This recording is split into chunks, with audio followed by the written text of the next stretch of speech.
আসসালামু আলাইকুম। সংবাদে আপনাদের সবাইকে স্বাগতম জানাচ্ছি আমি নুসরাত। শুরুতেই সংবাদ শিরোনাম।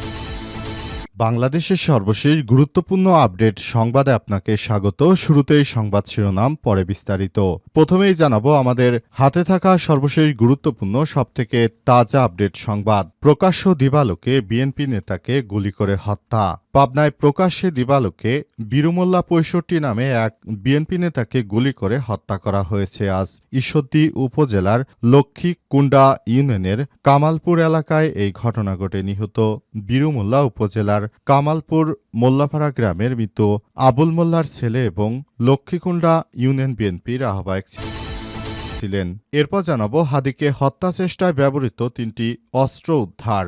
ঢাকা ৮ আসনে সম্ভাব্য স্বতন্ত্র এমপি প্রার্থী শরীফ ওসমান হাদিকে হত্যা চেষ্টায় ব্যবহৃত ৩টি আগ্নেয়াস্ত্র উদ্ধার করা হয়েছে আজ। এক সংবাদ বিজ্ঞপ্তিতেই তথ্য নিশ্চিত করেছে র্যাবের সদস্যরা।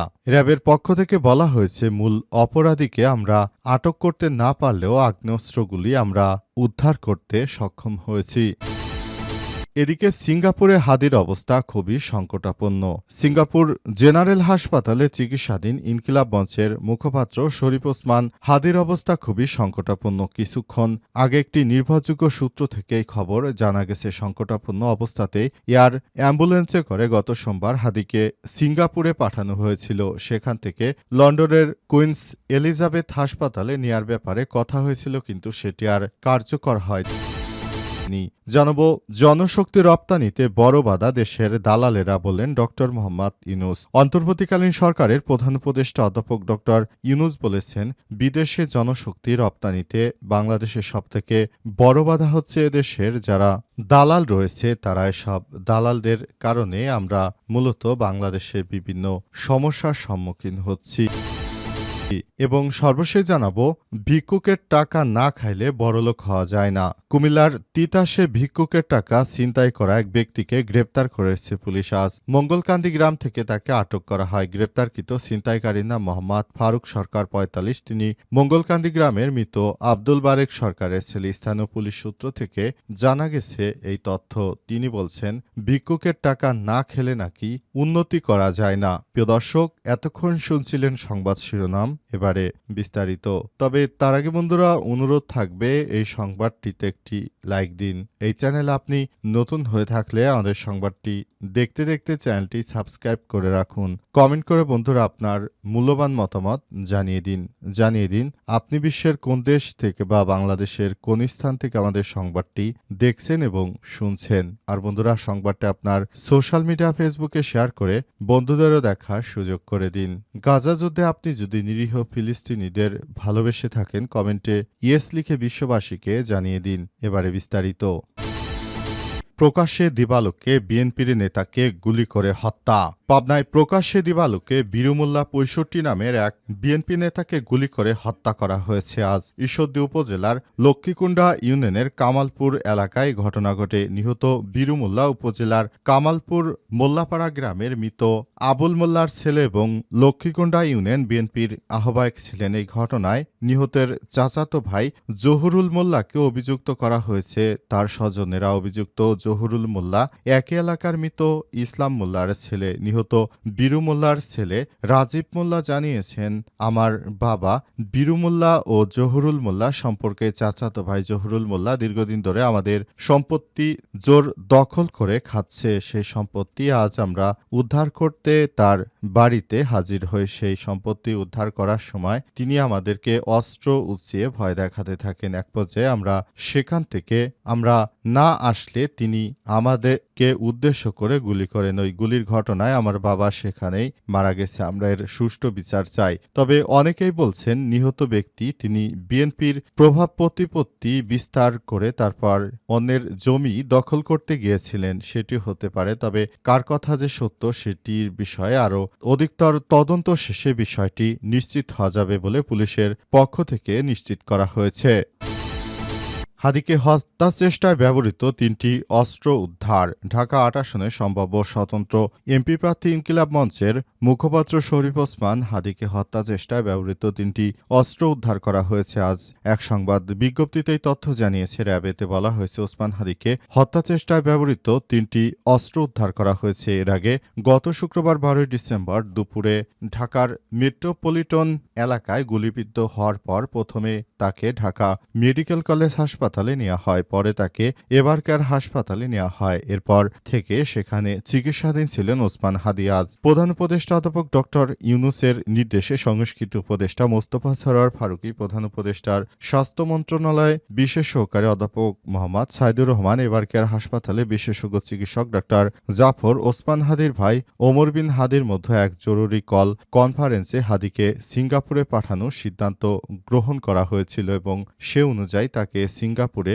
চিকিৎসার জন্য পাঠানো হয়েছে এবং সেখানে তিনি এই মুহূর্তে খুবই ক্রিটিক্যাল কন্ডিশনের মধ্যে রয়েছেন। আব্দুল হাদি তিনি বাঁচবেন কি বাঁচবেন না সে বিষয়টি এখনো নিশ্চিত হওয়া যাচ্ছে না। বিষয়টি অত্যন্ত দুঃখজনক একটি ব্যাপার হয়ে দাঁড়িয়েছে, যেটা অন্তর্বর্তীকালীন সরকারের প্রধান উপদেষ্টা প্রফেসর ডক্টর মোহাম্মদ ইউনূসের সরকার তিনি হাদিকে সর্বাত্মক সহযোগিতার আশ্বাস দিয়েছেন এবং সরকারের খরচে হাদিকে বিদেশে উন্নত চিকিৎসা দেয়া হচ্ছে।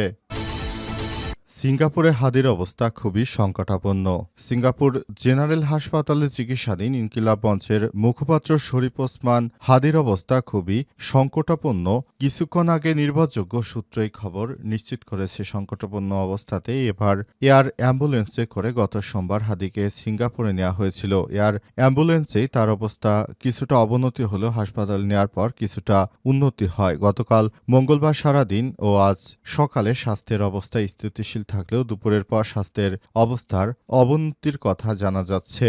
এর আগে অন্তর্বর্তীকালীন সরকার ও পরিবারের অনুরোধে ভালো চিকিৎসার জন্য হাদিকে যুক্তরাজ্যের বার্মিংহামের কুইন এলিজাবেথ হাসপাতালে পাঠানোর প্রক্রিয়া শুরু করেছিল সিঙ্গাপুর জেনারেল হাসপাতাল কর্তৃপক্ষ। তারা মেডিকেল রিপোর্ট সহ আনুষ্ঠানিকভাবে একটি চিঠিও পাঠায় কুইন্স এলিজাবেথ হাসপাতালে। স্বাস্থ্য পারমিট করলে যুক্তরাজ্যে পাঠানোর এই প্রক্রিয়ার মতো স্বাস্থ্যের কিছুটা অবনতির খবর জানতে পারে আমার দেশ। সূত্র বলছে, ওসমান হাদির মাথায় খুব জটিল একটা অস্ত্রোপচারের প্রয়োজন, তবে এর জন্য সিঙ্গাপুর হাসপাতালে ভালো ব্যবস্থা নেই। ব্রিটেনের বার্মিংহামের কুইন এলিজাবেথ হাসপাতালে অপারেশন ভালো ব্যবস্থা রয়েছে। সূত্র আরও বলছে, শুরুতে ইনকিলাব মঞ্চে এবং বাংলাদেশও ব্রিটেনের কয়েকজন শুভাকাঙ্ক্ষী ওসমান হাদিকে ব্রিটেনে নেয়ার প্রচেষ্টা নেন, তবে এখন বিষয়টি নিয়ে সরকার দ্রুত উদ্যোগী হয়েছে।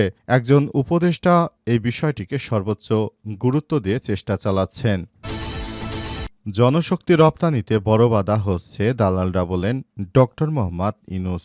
অন্তর্বর্তীকালীন সরকারের প্রধান উপদেষ্টা প্রফেসর ডক্টর মোহাম্মদ ইউনূসের সরকার জানিয়েছেন, বাংলাদেশটাকে আমি সুন্দরভাবে সাজানোর জন্য অনেক প্রচেষ্টা চালিয়েছি, তবে বিভিন্ন জায়গায় আমি বাধাগ্রস্ত হয়েছি। আমি যখন ক্ষমতায় আসি তখন জানতে পারলাম সংযুক্ত আরব আমিরাতে কিছু বাংলাদেশি যারা আইনে শাস্তি হবে জেনেও তারপর নিজের বাংলাদেশের জন্য তারা সেখানে আন্দোলন করেছিল। সেই আন্দোলনের পর তাদেরকে আটক করে রাখা হয়।